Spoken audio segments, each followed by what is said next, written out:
Hi everyone, last session of the day before we're going to have drinks and outside after the session.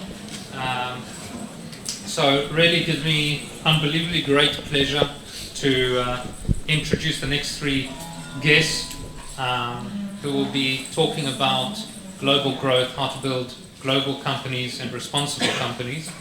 And today we're fortunate to have, in no particular order, Hemant Taneja, who is the managing partner and runs General Catalyst, a fund with over 30 billion in assets worldwide.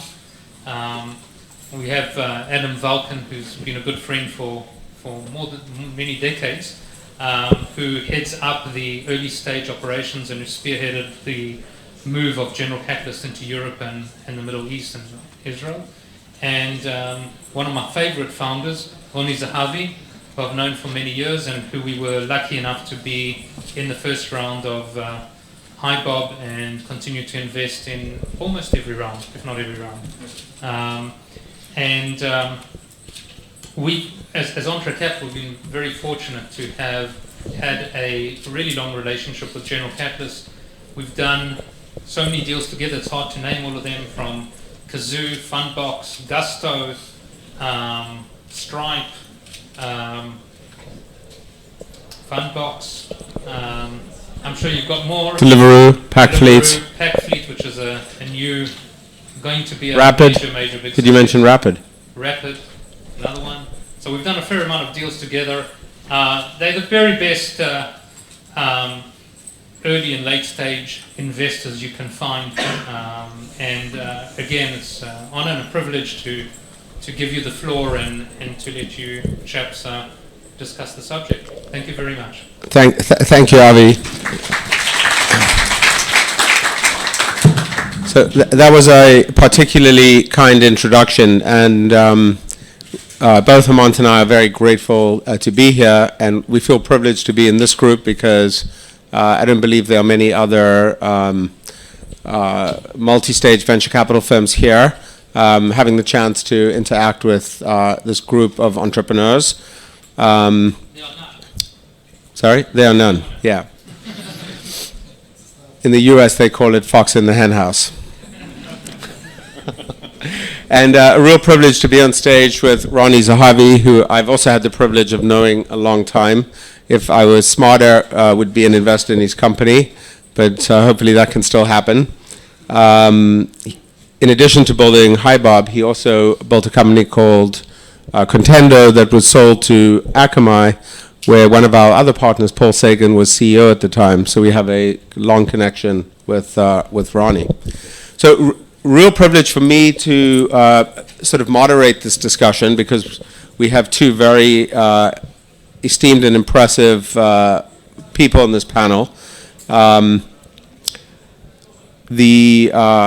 I think we did the introductions, so you guys know about Ronni. Hemant is truly one of the best global venture capitalists, has led early stage rounds in companies like Stripe and Gusto, Grammarly, Snap, Samsara, and many others, and has also incubated a number of companies. So I think that could also be some interesting perspective for all of you. Most notably, he incubated a company called Livongo Health, which was merged with Teladoc at a sort of above a $10 billion valuation. So has played the role as an entrepreneur and a venture capitalist interchangeably through his career. And I hope some of that perspective will be interesting for all of you. The other thing I'd like to just say briefly is that I've watched Entrée from the absolute very beginning, like when Avi was meeting the first entrepreneurs, first other venture capital firms in Israel, which now feels like 12 or 13 years ago. And I think what Entrée has achieved in Israel with the kind of portfolio they have is almost second to none, especially doing it from scratch without the brand of a US firm behind them. So it's truly a stunning story. And the partnership has been a very important partnership for us. And I think Avi shared the extent of the relationship and the number of investments that we have done together. Okay, so the main topic today is to talk about building global companies out of Israel or anywhere, and also thinking about how to build companies responsibly, which is a topic that Hemant specifically has focused a lot on. So I'm going to kick off with a question to you, Ronni, which is, given that, my first question to you is, as a second, third-time founder, how do you balance the desire to take it all with knowing that most great companies are built by finding an insertion point initially and not boiling the ocean up front? Great. So good afternoon. I think for Israelis there is no choice. Israel is too small and you cannot rely on anything. The big debate founders always talk about is whether we use the Israeli market as a validation market to assess product market fit or validate a problem. In general, I'm a big fan of reaching out to the Israeli market and validating assumptions. But for Israelis, there is no choice. You have to think global from day one. The question is how big.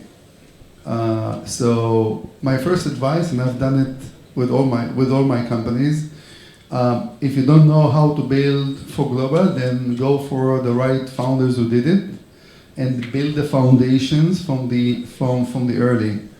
Foundation means localization, customization, languages, currencies, depends on which area you want to run your business, to allow you not to completely pivot at some point. So it's a must-have. Usually most of the Israeli entrepreneurs, because of the US-based investors, either early stage or later stage, they always think about global expansion to North America, and more specifically the US. It's a huge market, but if I can share my last experience with HiBob, we didn't go to the US. We first launched the platform in the UK, and then from the UK we expanded to other geographies within Europe, the Nordic countries, and only maybe 3 years or 4 years into the game, we decided to expand to the US. Today we operate all around the globe, from Australia, Middle East, Europe, North America, and it really depends on the business and how big is your vision. When we founded HiBob, we thought that we are on a mission to impact the way people work on the planet. So you have to be global from day one. There are great businesses in Germany, in France, in Canada, in the US, of course, that were built only for local market, and they are big and successful. But we thought the only way, if you want to win the game, if you really want to build a big company, to be a global player, that you have to think global from day one. But I do want to push you on that, because most Israeli companies that are successful with a global strategy are either successful because they went to the UK and Europe, or they're successful because they went to the US. Do you think, you're an experienced founder, and you've pulled it off, but would you advise others to try to do that? Or do you think that it's, especially first-time founders, or do you think it's just taking on too much? It's hard to answer. Even today, when I go to my board meetings and I talk to my board members, I always say that if there is one thing you can jump on my back, is that I'm trying to do too many things in parallel. But then my advice to them is hold tight, and it's a roller coaster. We'll get through it with the ups and downs. So I don't see any other recipe but thinking global from day one. And I did it with my first company as well. We thought going global from day one. CDN is a global business by itself. So my advice to you, if you build a company and if you have a long-term vision and you have strong convictions why you can do it, don't hesitate. Try to do it. Not all at the same time. When you say product market fit, the market is different between geographies. So you may have to do several cycles of product market fit when you move from one territory to another. But the direction is, I always like to use the metaphor, if you all saw the movie Saving Nemo, the fish, remember? And they are meeting a big fish, a group of fish, and they ask about the way to Sydney, and then all the fish stand together and create an arrow. This is the way to Sydney. So clearly, as in the movie, go and expand globally. There's no way to win the game without being global. Very good. So, Hemant, you are, genuinely one of the most active venture capitalists. You've probably invested in and partnered with over 100 entrepreneurs. What are some of the learnings that you have about how to build companies for real global scale? Yeah, I was reflecting on your comment about, when you're in Israel, you don't have a choice but to think global from the beginning. I actually think you should comment on that as well because you've lived through that. But I would say, the best entrepreneurs from the beginning have the mindset of being global. I think that's what Ronni was really saying, which is you foundationally think about building something that's going to truly be a global company. But after that, you do need the why, the when, and the how framework of thinking about global. The why is first and foremost, like, why would you do it? I think in the case of Israel, I think you were saying the market here is so small. If you don't tune your business for a bigger market, you will put all this effort into building something that's perhaps too small. So why could be a market size. I actually think post-pandemic, there's another big why, which is, all the engineering talent has moved from all these different countries to Zoom. So I think this idea of being able to create engineering teams that are truly global is a new phenomenon that is worth capitalizing on. I mean, I saw this at Stripe where they took a lot of pride in saying, hey, the Valley is a zero-sum game. There's all these amazing engineers doing design work and programming and so on all over the world. Why don't we go find them, reach out to them, and go hire them? And I actually think that has become so much easier now because a lot of the infrastructure to be able to do this, we were talking about this earlier, has been created. And so first thing is, one of those whys is also, do you actually build as a global talent pool? Can you tap into that? Because that gives you a lot of leverage if you're thinking about scale. I would say the when is an important one because every time you take on a new country, as you were saying, especially if it's in a regulated market, or if it's a different go-to-market motion, you really are adding a lot of complexity to your business. And so when is the organization ready to take on that complexity is a very important question because even taking on a second product in the same market, we always discourage companies from doing that till really has become a true motion. So I think when do you take on that complexity is important. And then the last thing is the how. And are you going to go learn how to build direct sale motions, or is there a partnership orientation? But you just got to be intentional about sort of that sequencing of the way you're going to do it as well. So the mindset has to be there from the beginning, and then I think sequencing is, and the ruthless prioritization of when and how to do it is ultimately what distinguishes great companies from ones that perhaps took on too much too early. Oh, that's great. Maybe talk about what you would do sort of specifically here as well, because I do think it's a little bit like Silicon Valley, right? I mean, there's no other place with this much concentration of companies that it has to think globally in terms of the markets.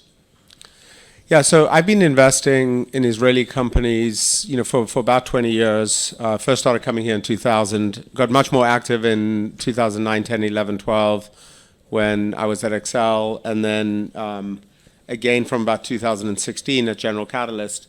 So the first few years I was at General Catalyst between 13 and 16 wasn't as active. We did a couple investments like Fundbox, but from about 2016 when we invested in Lemonade and then Rapid and Melio and Logs and Superplay and a bunch of other companies, we've been very active here and have sort of a pretty broad perspective, from a lot of cycles in the market. And what I would say in summary is that Israeli founders have to go outside Israel. Doesn't have to be global in the first act to be very successful. So obviously companies like Fiverr were global. Companies like Wix were very US focused, for a long time. And the US market was sort of an ocean of opportunity. in that space. But have to go global. And the Israeli market's like, borderline irrelevant. The one thing I can say is I've seen a lot of false positives from companies getting traction in Israel. We've sold to 10 Israeli banks, or we've got 5,000 people in Israel using it, and that not it's not to say that it will never be a signal, but I can think of many more cases where it was a false positive than not.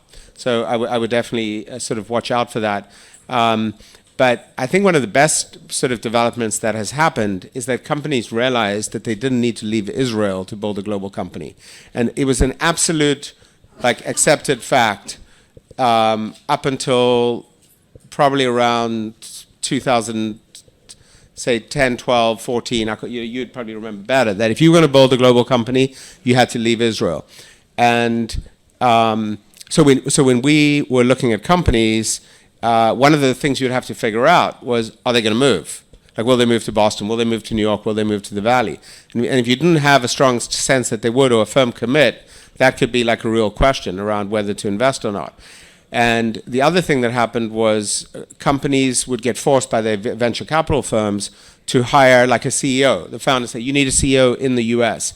But they didn't really understand what the right kind of CEO to hire was, not the founder or the venture capitalist.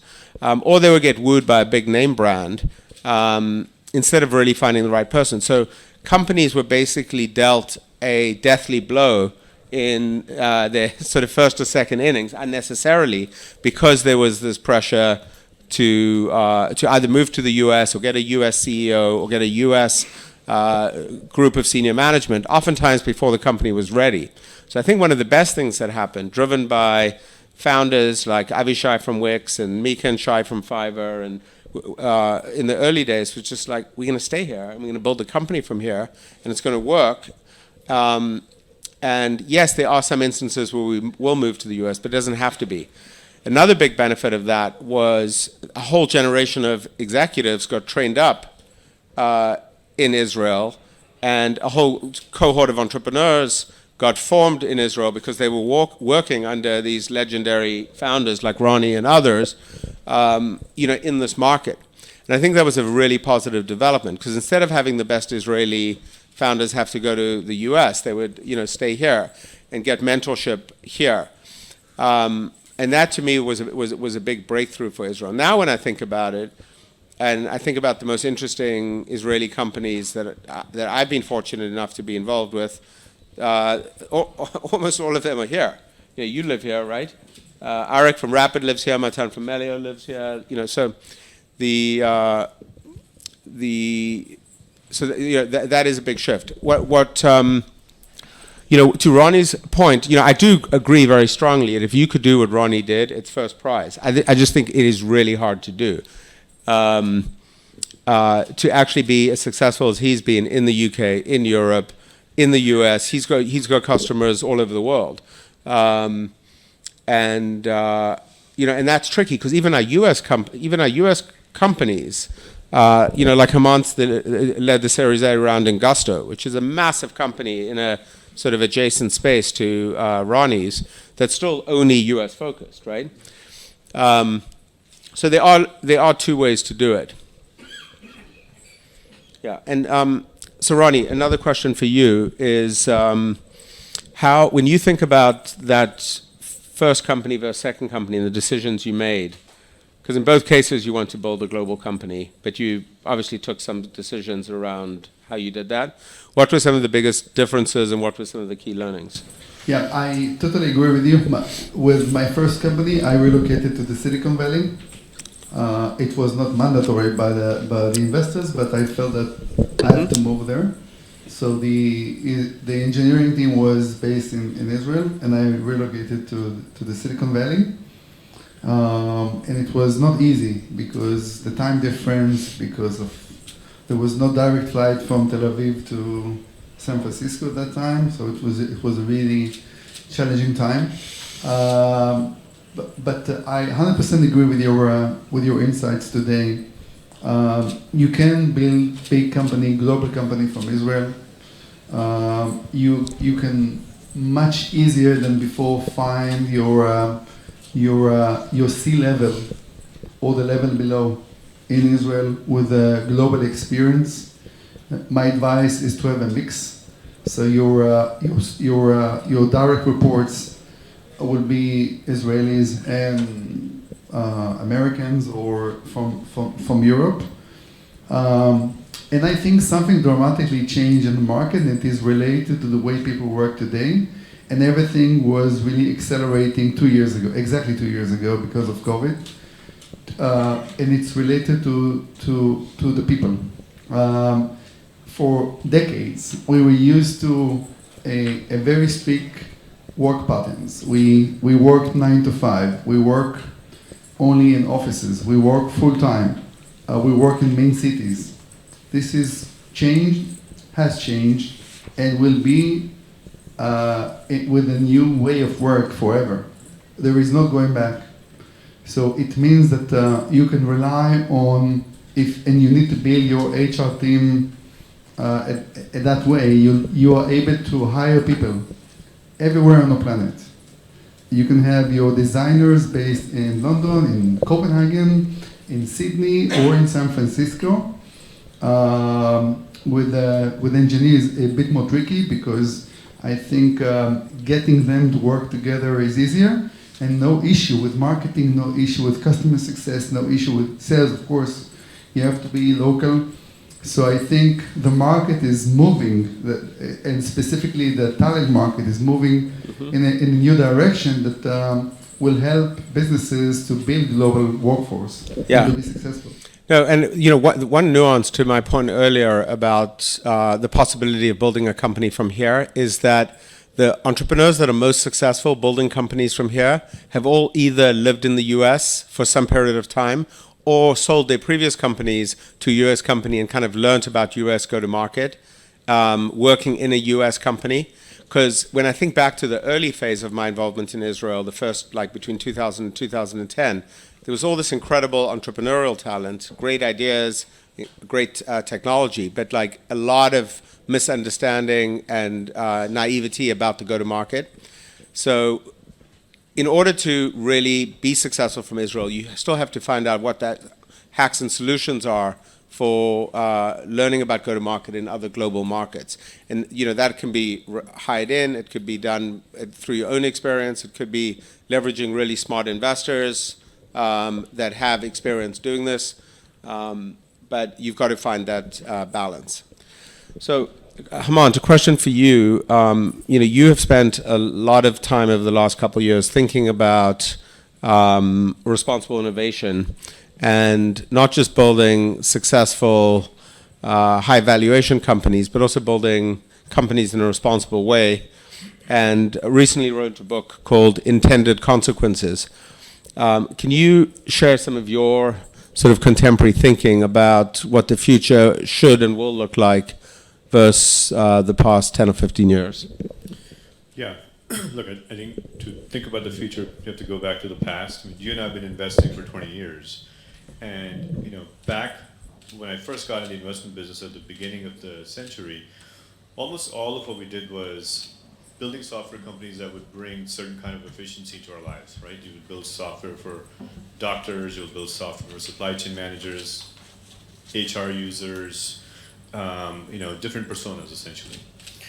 Somewhere along the way, rather than building to make these stakeholders efficient in these different parts of the economy, we started replacing core institutions.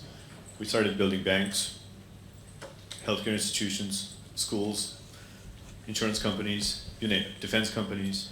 So when that started happening, and it was really, this past decade, it just started going in my brain, like, boy, two things about that observation. One is, when you go from a technology vendor to this industry to actually think about share of the industry, your ideas are actually 100x bigger, right? Because let's say IT budgets are 1% of the revenues for these companies. So if you're actually going to build a healthcare institution versus selling them software, you actually have 100x TAM, approximately speaking, right? Much bigger ideas. Second thing is that's real responsibility. Because now it's people's lives, their financial wealth, their education on the other side of it. And meanwhile, we were building companies with this move fast and break things kind of a mindset, which truly was an engineering design principle. And so the idea of applying that towards societal design didn't really sit well with us either. right? So you think about it to say, we shouldn't be building these core pillars of society with that kind of a mindset that we're going to do feature iterations and learn how people's healthcare or education is going to get impacted on their side. But some companies were doing that, and so we started thinking through a framework for what's the best way for us to be investors and founders in this new era where we're rebuilding, frankly, content, community, commerce, care, capital, sort of reorganizing all these institutions online. What's the best way to do that? And that's what the book is about. It sort of lays out mindset and mechanisms that perhaps you can adopt in company building. And I don't want you all to think we're do-gooders. That's not, we're capitalists at heart. So this is not about impact investing. This is actually a fundamental belief that the very best investments become the best investments or the best companies because they compound for a long time. Companies that will be allowed to compound for a long time are actually have to be in the interest of society if these are the kinds of ideas you're going to take on. So it's a false choice between financial return and societal return. And I think sort of believing that in the way we build companies sort of in this era, that's a huge part of what we're internally talking about. We're trying to guide our own founders about as they think about these institutions, and I actually think will become more and more important in terms of how you all think about building the next generation of companies as well. Yeah. I have a question to you, Yeah. actually to both of you. From the mindset of American entrepreneur, okay, American CEO, how big is this conversation about going global? Do they see it I mean, we have no choice, as Israelis is mentioned here. But a typical US founder, do they think about going global from day one, or for them sorting out, 32 states? I heard it's a good representation of the whole country. I think it depends, right? I mean, if you're building a software platform, I think you would, and it's a developer DevOps business, you would think going global from the beginning. Why? Because again, engineers are on the internet everywhere in the world. But if you're building Gusto, where every state you need money transmission licenses, and you've got sort of payroll rules and tax rules, and you got to support them, and again, it's people getting paid on the other side. Do you really think you need to go tackle the UK or some other market when you have? I mean, Gusto only serves 250,000 businesses out of 20 million small businesses, whatever the number is. Like, why wouldn't you just keep compounding, going deeper there? So I think the choices really depend. That's why I was saying, like, why do it? The obsession with going global, it should be a business decision. It's not for the sake. If the market is big enough where you are, and you can build a resilient compounding business, perhaps that's really where you should focus for the first however long.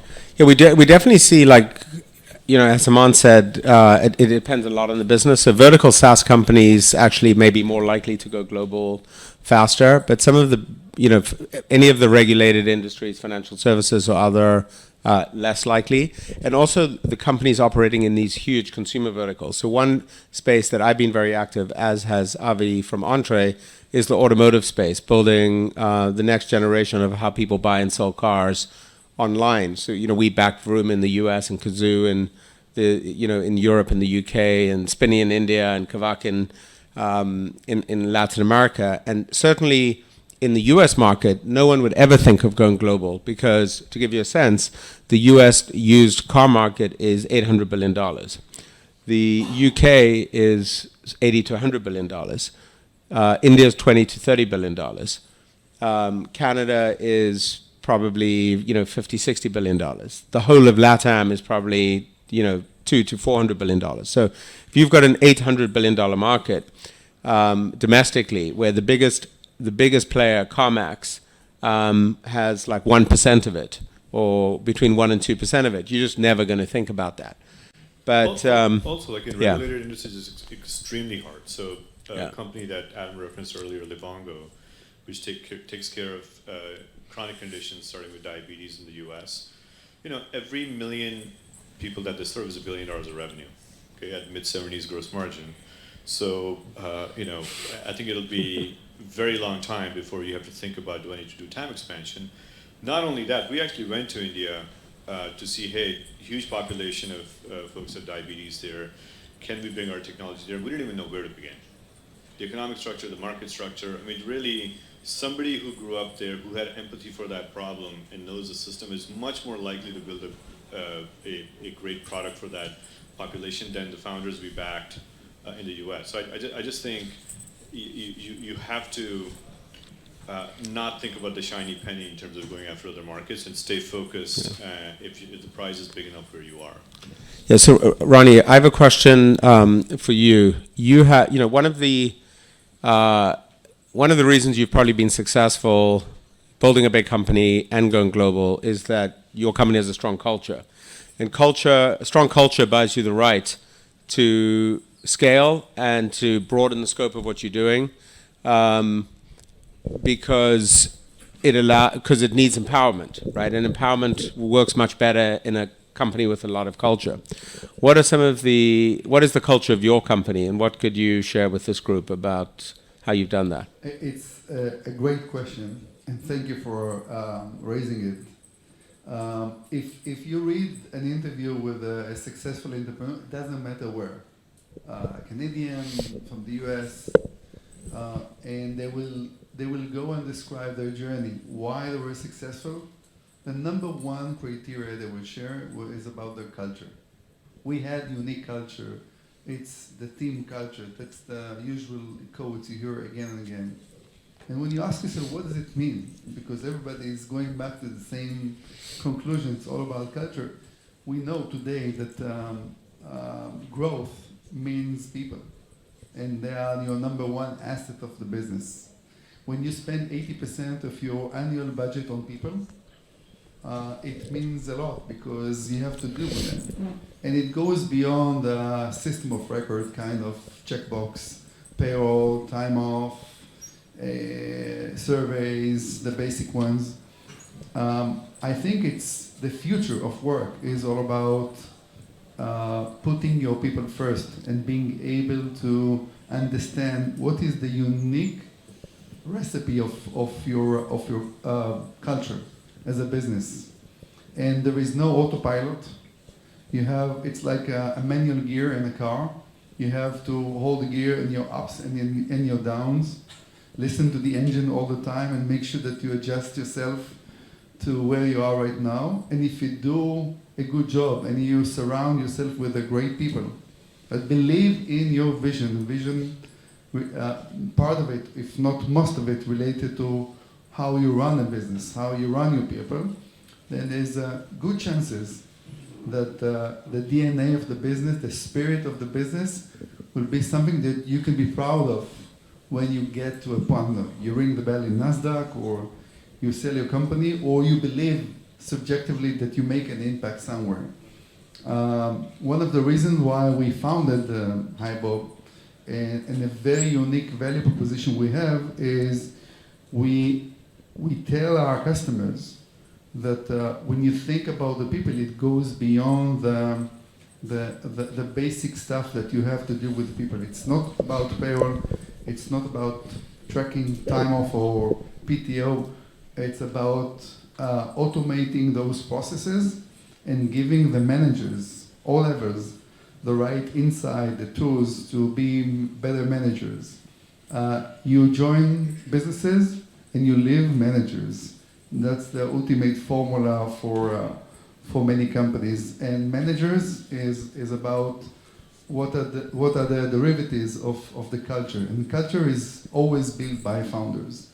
The very first team, 10, 15, 20 people at the beginning, they set the DNA of the business for the future, and then people comes in. It doesn't matter whether you are hundreds or thousands of employees, and they take your DNA to the next level. If you do well, then there's a huge payback on culture. Yep. So I'm going to go a bit off script on the topic of going global, because I was just thinking about what an opportunity is for all of us to have both Ronni and Hemant in the room. I'm going to put them both on the spot. I'll start with you, Hemant, because this will give Ronni some time, because it's not his core job, but I know he'll have great answers. You have, over 20 years, developed an ability to spot entrepreneurs, founders that could go the full distance. You know, from Patrick at Stripe or Evan at Snap, you met them when they were barely 20 years old. What would you tell a group of founders? Let me do it this way. Tell us about each of those two, for example, like what they said to you, what you took away from a first meeting that sort of captured you. Yeah. This is unplanned, so I apologize. This is unplanned, yeah. but not unusual for Adam. I would say, I'll just tell you a story. So I met Patrick and John when I was in Boston. I was actually teaching at MIT at that time. And what Patrick said to me when he was going after his developer movement, he started building this payments company because they were trying to sell some games on the net, and they couldn't, and they were like, boy, this is a real problem, let's solve it. And I ended up asking him, it's like, so who are the ideal customers? And he said to me, they haven't been born yet. And I was blown away by that statement. So usually there's something great founders see about the future, you know, an insight that they latch onto that you perhaps don't fully understand. And you know, by that I mean in 2010, when we seeded them, it was highly unclear that there was this developer movement that was going to be coming, and all these businesses are going to get built. Like DoorDash didn't exist, Deliveroo didn't exist, all their early customers didn't exist yet. He saw it, which was really amazing. And with Evan, I'll never forget this. I was on the Stanford campus, and I asked him. I always ask, "Why did you start this company?" And his answer to me was, well, conversations online have been unnatural for the last 30 years. Because when you're text messaging, there's a record of it. That's kind of not how we all speak to each other. There's no record of this conversation, or at least hopefully not. And so the idea was, wow, here's somebody who's trying to figure out how to conform technology to humanity versus vice versa, which is what had been happening in the digitization. But like, that's a really important insight. And so it's usually you see something, you latch onto some contrarian insight, and then you know, so that's very revealing often in terms of, you know, are they at least playing a trend that's going to be you know, really relevant in the future or not.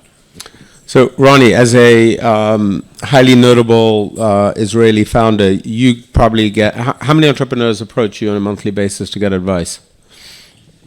Many. And because when I founded my first company, I remember the ones that really paid attention to me and took meetings with me and gave me an advice.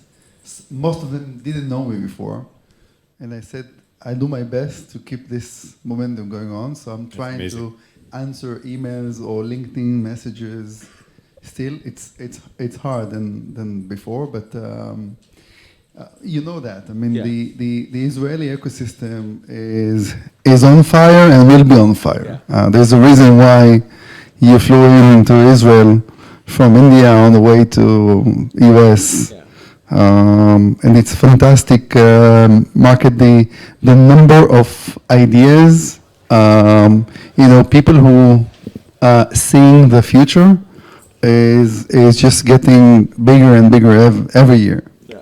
So the founders that, give us a couple examples of founders that have come to seek advice from you where somehow you knew that they would go on to be winners and successful.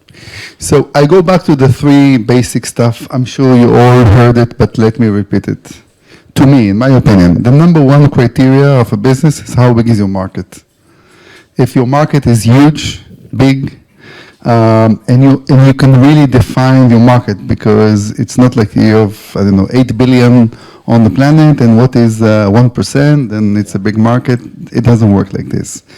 Why big market is important? Because most likely you will hit the wall, either at the very beginning or 2 years after, and you want to pivot. And pivoting is all about the size of the market. So when you think of business, try to understand what's the real TAM, total addressable market. It's very important. In my experience, if it's small, then it's more risky. If it's big and addressable, then you have something in your head. The second thing is, of course, team. The founding team and then that the first team that you hire, and then as C-level CEOs, CTOs, you get to a point that your team, your managers, your direct reports, they are no longer the right ones for you, and you have to make tough decisions to replace them and move to the next level. You probably do it in 2 cycles, 3 cycles. It doesn't mean anything about them. It means how healthy is your business, because you're growing and you need to find the right people. And the last thing, in my opinion, but I'm not techie, it's the technology. I always found great tech partners to be with me on the journey. So this is my advice to entrepreneurs. The first question I ask is, how big is the market? Did you do your homework about your TAM? And it gives a good indications about how deep, how serious, the founder is looking at the market.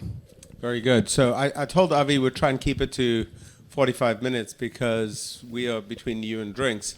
But we do have a couple minutes for some questions for anyone up on stage. So would anyone like to ask a question? Ask that the people listening on live stream can't hear unless you come up to the microphone, so if you can repeat the question as well if they don't want to. Okay. Yeah. Hi, thank you guys for coming. You guys spoke a lot about going global, especially when you're in Israel, but then I figure you guys know Paul Graham and YC and what they're doing there. They have this whole thing about do things that don't scale. And that was like what they were doing with DoorDash. So I was wondering how those two kind of meet each other. Well, they're not inconsistent. I think what Paul's talking about is where do you start, and you want to constrain the problem to be a practical problem that you can actually go solve, right? I mean, if you take DoorDash as an example, they probably launched. I think they launched in the Valley first, right? 9 months. Yeah, and but the mindset was from the beginning that if you can make it work at a city level, then you're going to go think about scaling it in global. And in those kinds of businesses, we always ask, have you ever done a city remotely, so that you actually have the scalability? So I think there are two different comments. One is about intentionality of where you're going, and Paul's comment is about where your initial focus is to make it successful. And that's the tension of the short term and the long term, and how you balance it and how you build a company. That's where the magic lies. Yeah. Thank you for this. So, one question both for Ronni, but if you like. So, your company is systemized like horizontal SaaS, you technically be used anywhere, but you went to the UK, Europe, what experiments did you want initially to know that would work in those places, like the UK, and then we're able to concept it and try and repeat them in the other regions, or like stop them or build something else? Let me repeat the question for the remote. The question is, in summary, I think, what experiments did you run after having some success when you went into the UK, and then what experiments did you run to know that you would have a chance of being successful in other markets, right? Yeah. Yeah. So the reason why we decided to go with UK first was anecdotal. I came from 3 years relocation. I understood how bad it is to work the Israeli-US shift, and I said 2 hours different time zone, 4 hours flight, 70 million population. It's a great country. Let's start there, seriously. And then I ended up doing Australia to San Francisco, nightmare.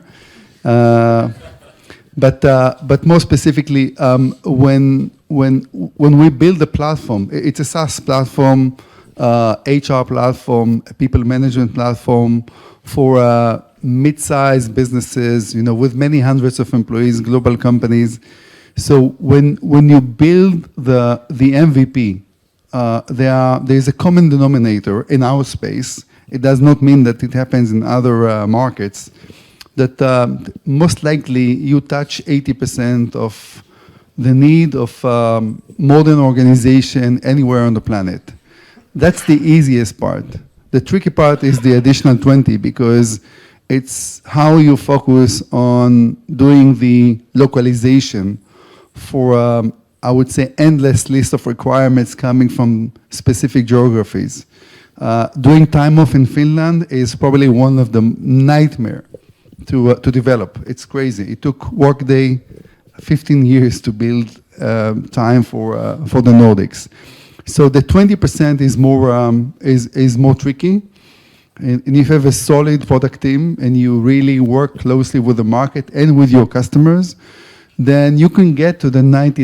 It will never be 100%, of course, but it's more than enough to launch a business in a new geography and then to expand it to other location. I think the good homework is listening to customers, especially global ones, where they have people in our industry in so many geographies to understand from their perspective what are the specific pain points they face when they run the people. Yeah. Could any of you basically offer any tips for conceptualizing and managing culture?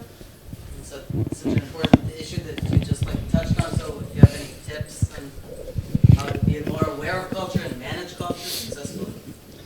For sure, it's not copy-paste. What is unique for one company is maybe different. I think it's about your belief and about the common values you have with your co-founder at the very beginning. Do you have the same vision? You can find yourself with a co-founder that only wants to sell the business for $50 million tomorrow, and you may have vision to build the company for forever. This is, and then the people. You hire people. Hiring people is not science. You always fail. You think that you hire somebody and he or she is perfect, but you end up with it's not that. So again, I think the metaphor of manual gear with a car. Listen to the engine and to see if you need to lower the gear or put it in a higher level, and then it goes great for downs and ups. It's about the how you pay attention to the team, and of course when you grow the business, when you get to for you dozens of employees, is how you build the management team and then the HR team. It's a long journey and it's not autopilot. You always have to think about culture and how you nurture your culture. Hemant, tips on culture? Yeah. So look, first of all, as founders, you get to set it, right? So the question is, what are your values, as Ronni was saying?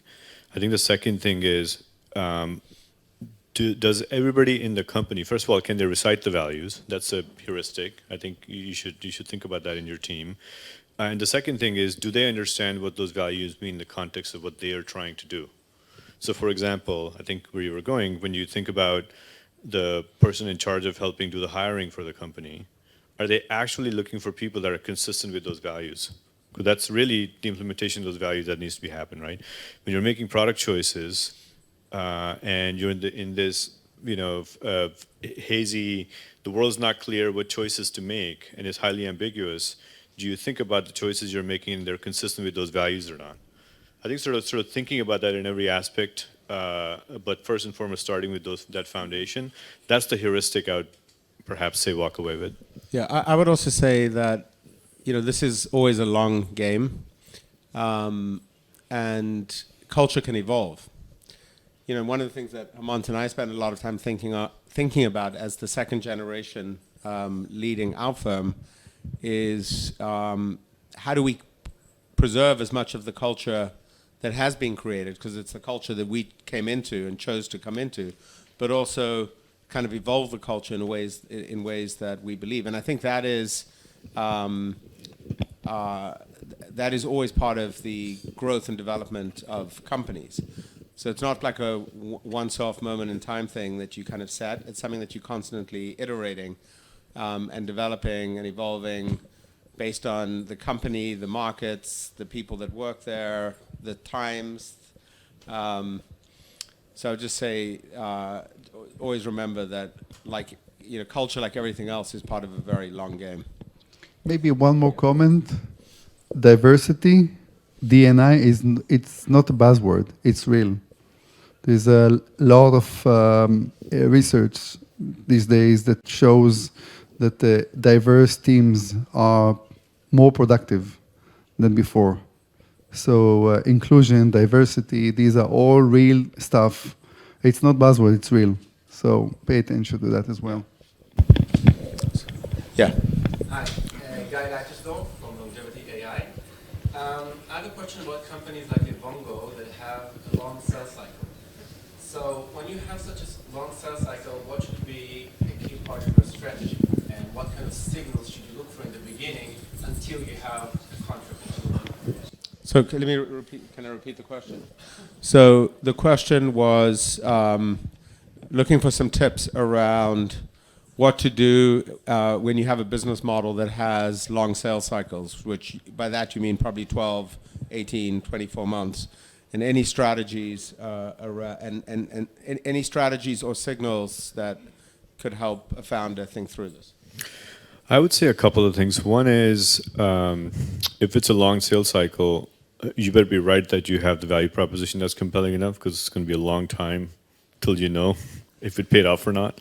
So you got to be very rigorous. And usually the way to test for that is, can you find some customers that are willing to be early design customers?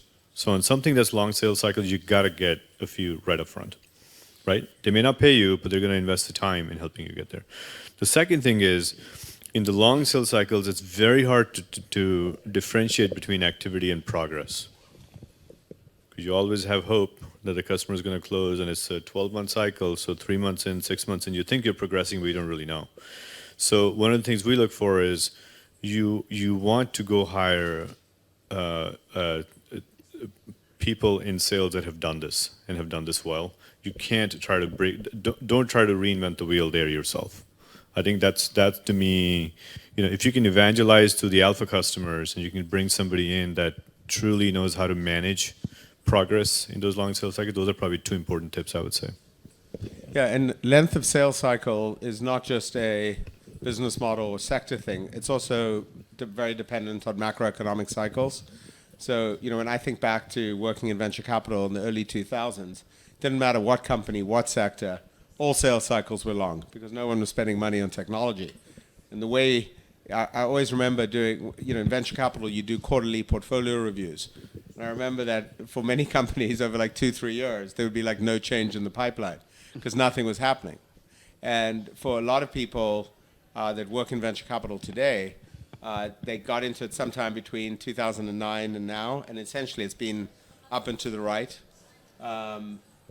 And we always have to have that awareness that we could be in an economic cycle where things are just very, very different. Go for it. I have a question. What would you say are the main differences or challenges between going global and a B2B business and a B2C, or like a B2 micro business? So the question is differences in going global in a B2B, B2C, or B2 SMB. I do think we touched on that a little bit, but you want to run it? First of all, I have no idea about B2C, so I only can comment on the micro.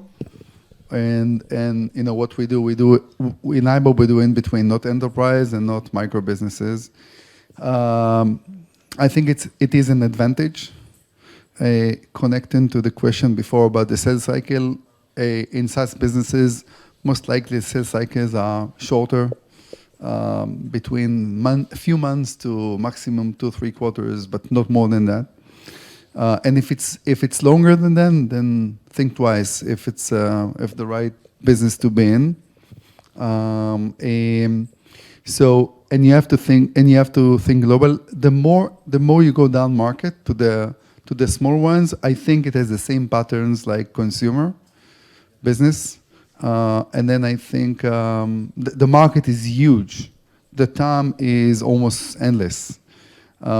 Then I think when you think about your go-to-market strategy, about your unit of economics, then I think it's more relevant to consumer rather than to enterprise. What we do in HiBob is exactly in between. And it's not easy to build because it's a mix of do you do field sales and field marketing, or you do only performance marketing, you do mix. If you do enterprise, is basically the heavy lifting of going enterprise, and everything relates to whether you have the attention, the resources, the funding to expand globally. We didn't mention, if you don't have enough capital in the bank, don't even think about going global. And a lot also depends on whether it's a purely digital online business, like purely software driven, or they actually, in B2C, oftentimes there's lots of bits and people involved, and that adds a level of complexity that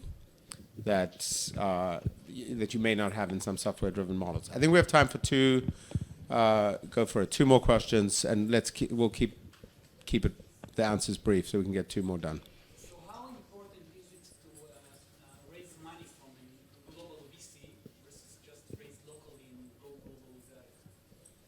Should I take that? So the good He'll news, take that as a global VC, so watch out for the bias. yeah. Yeah, so when we invest in Israel, Europe, India, anywhere that's far from where we live, which is east and west coast of the US, we strongly prefer working with founders that also bring in local VCs, because early stage is a very local business, and a lot of the help that you need at the very early stages, especially at seed, is well served by having someone locally.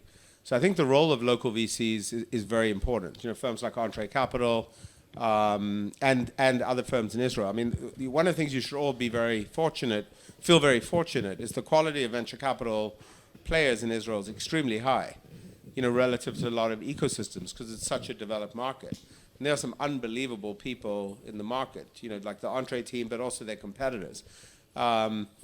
So I think the real answer is both, but there are benefits that global investors provide, especially as it relates to networks and relationships and access and pattern recognition. So I think the best founders figure out how to get both.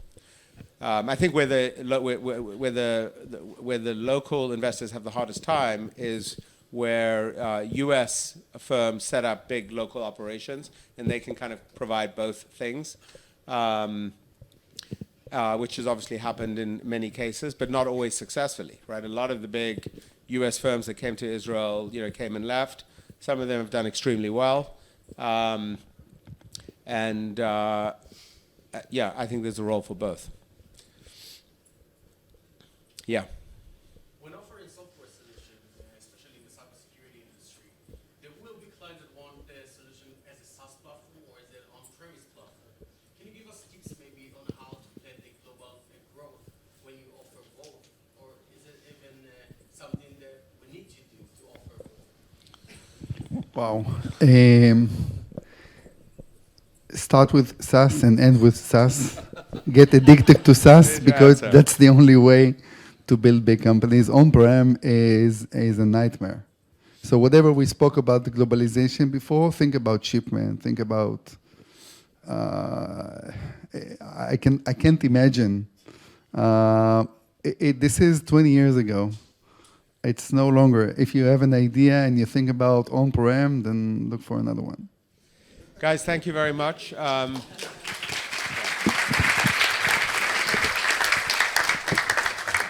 Okay, so again, thank you, Adam, Hemant, and Ronnie. Really appreciate you coming out today, and you chaps flying in. I know you have a couple of other things in town, but really making an effort in coming here.